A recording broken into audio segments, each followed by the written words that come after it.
Hello students, today we are going to start our another poem, Stopping by Woods on a Snowy Evening. So as you all know that Robert Frost is also known as nature poet of America. So in this poem, he is describing the beauty of nature. So let's start the poem. Whose woods these are, I think I know. Basically what are woods. Woods वो छोटा सा area होता है जिसको कि पेड़ों ने cover किया होता है, नॉट फॉरेस्ट, क्योंकि अगर फॉरेस्ट होता तो डेफिनेटली फॉरेस्ट वर्ड यूज़ हुआ होता, बट फॉरेस्ट से छोटा, लेकिन जिसमें सिर्फ पेड़ ही पेड़ लगे हों, एक छोटा सा एरिया जो पेड़ से कवर हो, उसको हम वुड्स कहते हैं. तो आई थिंक इस पोएम में हमें देख के पता चलता है कि जो पोएट है वो कहीं से आ रहा है और शाम से का टाइम है और वो रुक जाता है कहाँ पर, वुड्स के बीच में, और रुककर क्या सोचता है कि शायद मुझे मालूम है कि ये एरिया या ये वुड्स किसके हैं. तो जहाँ पर ये शायद है, because he is not sure, तो इसका डिलेमा दिखाया गया है. तो वो कहता है कि शायद मुझे मेरे ख्याल से मालूम है कि ये जो वुड्स हैं ये किसके हैं. His house is in the village दाओ. और यहाँ पे सेकेंड लाइन में कहता है कि उसका जो घर है शायद से विलेज में है. तो सेकेंड ग्लिम्स हमें क्या मिलता है कि जो वुड्स है इसके नियर बाय कोई विलेज भी है, थोड़ी दूरी पर ही कोई छोटा सा गांव भी है. He will not see me stopping here to watch his woods fill up with snow. तो यहाँ पर जो है हमारा पोएट कहता है कि जिसका ये वुड्स है, ही उसके लिए यूज़ हुआ है कि जो वो है जिसके ये वुड्स हैं वो मुझे नहीं देखेगा यहाँ रुकते हुए.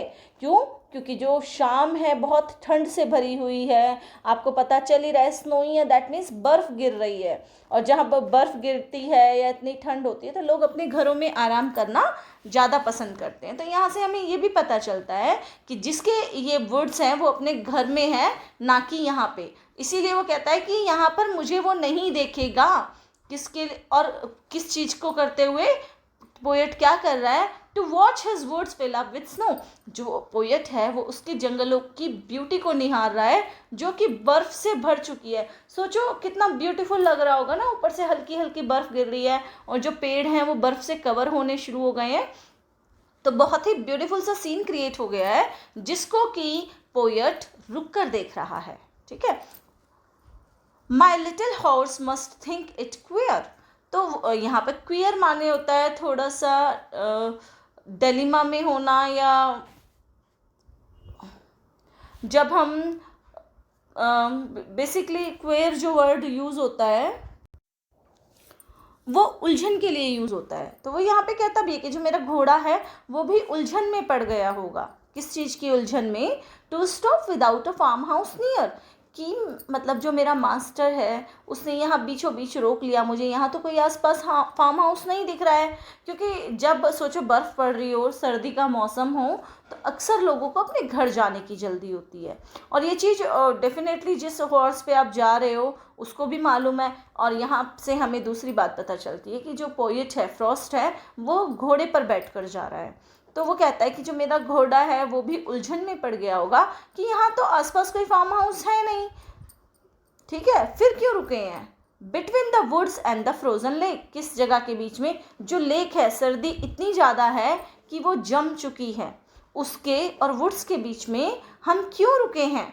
The darkest evening of the year. तो यहाँ से हमें डेट का पता चलता है कि आज 22 दिसंबर का दिन है. 22 दिसंबर को जो अर्थ होती है वो सन से सबसे ज़्यादा दूर होती है, इसीलिए रात बहुत बड़ी होती है और इसको शुरुआत माना जाता है सर्दी होने की.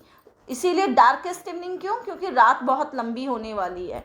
तो वो ये सोचता है कि इतनी डार्केस्ट इवनिंग में, इतनी सर्दी में मेरा जो मास्टर है यहाँ पर क्यों रुका है? फार्म हाउस तो नहीं दिख रहा है यहाँ पे आसपास. He gives his harness bells a shake. तो उसने क्या किया, हार्नेस एक रस्सी टाइप में होती है या पट्टी सी जो घोड़े के चारों तरफ बंधी हुई है, और जो फ्रॉस्ट का घोड़ा है इसकी हार्नेस में जो है छोटे छोटे घुंघरू लगे हुए हैं। बेसिकली हार्नेस ऐसा नहीं है सिर्फ जानवरों को बांधने के काम आती है, बल्कि जब इंसान जो लोग होते हैं वो भी एक पट्टी सी और रस्सी सी बांध देते हैं जिसके अंदर अपने टूल्स रखते हैं, वो भी उस रस्सी को भी या उसको भी हार्नेस कहते हैं। या जब हम माउंटेन क्लाइंबिंग करते हैं तो जो हम एक रस्सी बांधते हैं और अपनी बैली से जो वो पट्टी बांधते हैं जिस पर हम थोड़ा बहुत सामान भी रख लेते हैं, उसको हार्नेस बोलते हैं, वो जो रस्सी होती है।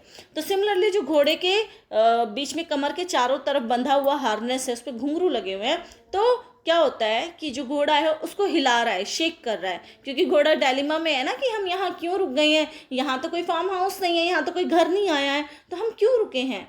To ask if there is some mistake, क्योंकि घोड़े के मन में कि क्या मैंने कोई गलती कर दी है क्या, हम यहाँ पर रुके हैं, ऐसा क्या हो गया है। The only other sounds the SVEEP, इसके अलावा और किस चीज़ की आवाज़ें आ रही है, स्वीप की और ऑफ ईजी विंड जो हल्की हल्की हवा बह रही है उसकी, एंड डॉनी फ्लेक, और जो सुबह मतलब बहुत छोटे छोटे से फ्लेक्स हैं किसके, आइस के, उनकी। तो इन सब चीज़ों की सिर्फ आवाज़ें आ रही हैं या किसकी आवाज़ आ रही है, घुंघरू की। दैट मीन्स वो जो वुड्स है वो बहुत शांति वाला एरिया हो रखा है, बहुत शांति है, और शांति तो होने भी है क्योंकि शाम का टाइम है, बहुत ज़्यादा सर्दी है, बर्फ़ पड़ रही है, तो लोग तो घर से बाहर नहीं निकलेंगे ना। तो बहुत ही इटर्नल पीस जो है यहाँ पर हमारा जो पोएट है वो फील कर पा रहा है। The woods are lovely dark and deep, जो वुड्स हैं बहुत खूबसूरत हैं, जंगल जो हैं वो बहुत ही ज़्यादा खूबसूरत हैं और बहुत ही ज़्यादा गहरे भी हैं। But I have promise to keep and miles to go before I sleep, and miles to go before I sleep, लेकिन इससे पहले, सोने से पहले मुझे बहुत सारे काम करने हैं, बहुत सारे पेंडिंग काम करने हैं। हालांकि यहाँ पर जो सोना है, आप इसको लिटरल सोने के बारे में नहीं बात की गई है जो हम रात में सोते हैं, बल्कि यहाँ पर एक लॉन्ग स्लीप की बात की गई है, दैट इज़ डेथ। और डेथ से पहले यहाँ पर पोएट बताना चाहता है कि वो अपनी लाइफ में बहुत सारे काम कर देना चाहता है, वो जितने भी बहुत सारे पेंडिंग काम हैं उनको कर देना चाहता है, जिससे कि पहले वो एक लंबी स्वीट सी एटर्नल स्लीप ले। मैं आपको एक बात और बताना चाहती हूँ, हमारे जो फर्स्ट प्राइम मिनिस्टर थे, that means Pandit Jawaharlal Nehru, he was so much inspired by this poem that what he used to do, he writes these lines, means last 4 lines on a paper and pasted it on his wall। तो सोते ही उठते ही वो सबसे पहले उन लाइनों को देखते थे, जिससे कि वो इस चीज़ को समझ सके कि जो लाइफ है वो बहुत छोटी है, और इस छोटी सी लाइफ की ख़त्म होने से पहले हमें बहुत सारे काम करने हैं। क्योंकि जो इसकी लास्ट की 4 लाइनें हैं, बहुत ही ब्यूटीफुली रॉबर्ट फ्रॉस्ट ने ये एक्सप्रेस कर दिया है कि जो लाइफ है वो मोमेंट्री है, यू नेवर नो कि लाइफ कब ख़त्म हो जाए, और हमारी जो टू डू लिस्ट है वो बहुत बड़ी है। अगर हम अपना ध्यान इधर उधर भटकाएंगे या किसी और काम में लगेंगे तो हम अपने कामों को कर ही नहीं पाएंगे।